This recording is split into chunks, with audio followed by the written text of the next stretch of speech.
A strange story has emerged which suggests that when a musician is in the zone, that is, thoroughly engrossed in playing their music, they may be targeted by a very persistent spirit presence. The frightening occurrences started taking place in a musician's rehearsal space near Cam Lake in Yellowknife in the Northwest Territories of Canada. Kevin Dunbar was a drummer in a band which had just finished its jam session, and the other band members were outside loading equipment into their van. It was midnight and Kevin was temporarily alone in the building, tired after a long day of practicing and looking forward to going home. He had just got his gear together and had started to walk down the hallway when he happened to glance up with the shock realization that he was no longer alone. He could see a teenage boy standing in the hallway leading to the practice room. Concerningly, the youth was scowling at him angrily. Before Kevin could react or say anything, the teen started making an aggressive move towards him, fronting up to him until they were face to face. Terrifyingly, the intruder bared his teeth like a vicious dog and growled threateningly. He then turned and started to run back down the hallway.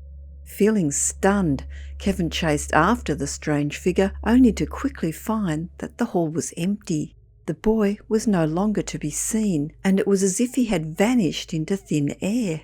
Kevin realised that he had just had a close encounter with a very angry ghost.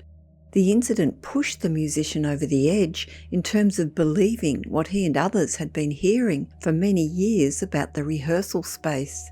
There had been numerous other odd experiences reported to have occurred in the old building over some time, which had caused locals to speculate that the space might be haunted. Kevin hadn't taken much notice of the rumours before, but now, having come face to face with the ghost, he was a believer.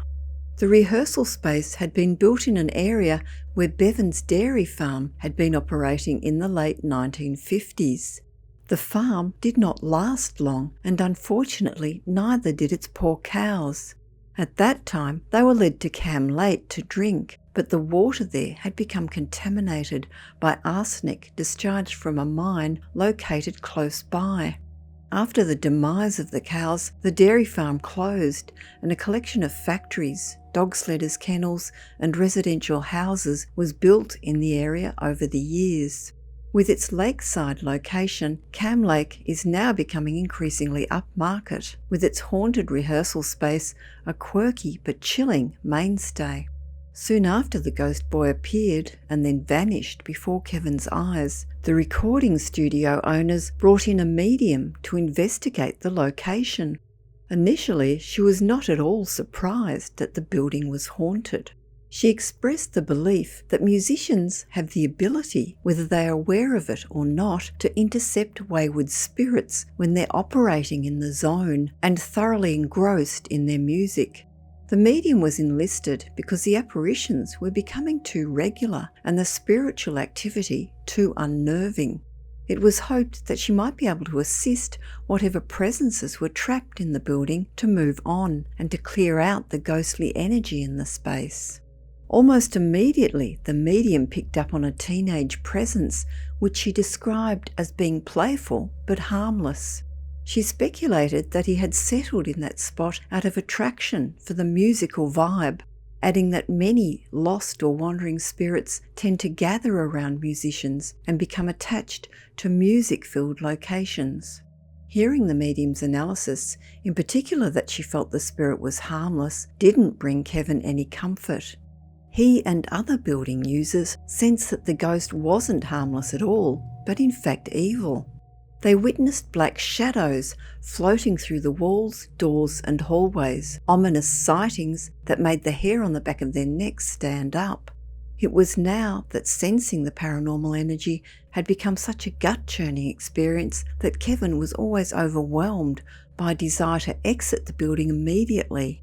Of course, this wasn't always possible, such as during times when his band was actively recording. The musicians using the space continued to believe that the ghost is not friendly at all, as the drifting dark forms and shadows persisted. They reported that every time they experience these phenomena, they feel ill, their hair stands up on the back of their necks, and their arms are covered in goosebumps. One night following the medium's investigation, when the band was heavily in the zone, with their practice session progressing particularly well, a quite bizarre occurrence interrupted them. The teenage boy did not appear, neither full figure nor in a shadow form, but he did make his presence felt. Kevin had been playing the drums in front of their control board when the band decided to have a short break and relax.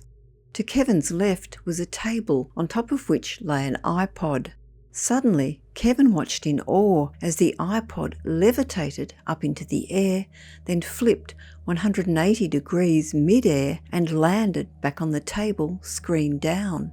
No one had been standing close to it, nothing had even touched it, and there had been no cords plugged into it that could have been accidentally tripped or pulled on. There was absolutely no explanation for what had taken place. Kevin and the band were convinced that the ghost had joined their practice session yet again. One thing seemed clear, that Kevin's band sessions are music to the ghost's ears, although of course they would prefer to play for a live audience. The medium in this account may well be onto something, given the many hauntings reported around theatres and music venues of earthbound spirits who are perhaps unable to move on from, or even addicted to, the joys of musical performance. A famous example is the number of encounters reported by the old bandmates of the Beatles singer-songwriter John Lennon. In 1995, the three musicians, George Harrison, Ringo Starr and Paul McCartney, were in the studio recording Lennon's song Free as a Bird. McCartney later commented that there was an overwhelming feeling of Lennon's presence in the room. Many strange things were happening in the studio, such as noises that couldn't be explained and equipment behaving weirdly. All three men felt that John was hanging around throughout the recording, and then later, during a photo shoot for the album, made his presence felt. At the very last moment, a white peacock wandered into the picture from a nearby farm, which McCartney felt was the spirit of John Lennon visiting to help complete the album. He may have even made his mark on the album itself.